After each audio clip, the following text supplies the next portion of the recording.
Po ni dating House Speaker Martin Romualdez ang akusasyon ng Office of the Ombudsman na may functional control ang mambabata sa budget at siya rin umano ang utak sa maanumalyang flood control projects.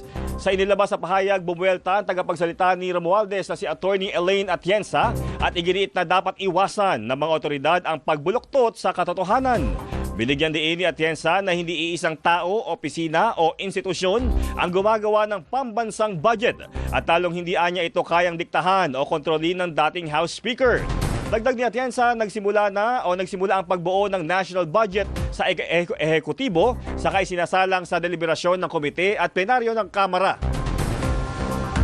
May sariling bersyon din anya ng budget bill ang Senado at pinag-iisa sa Bicameral Conference Committee, kaya malabong ang mambabatas ang nagpapalabas ng pondo o nagpapatupad ng proyekto. Giit ni Atienza, ang paghahanap ng katotohanan ay dapat nakabase sa ebidensya at hindi sa teorya o opinyon kasabay ng apela sa patas na investigasyon.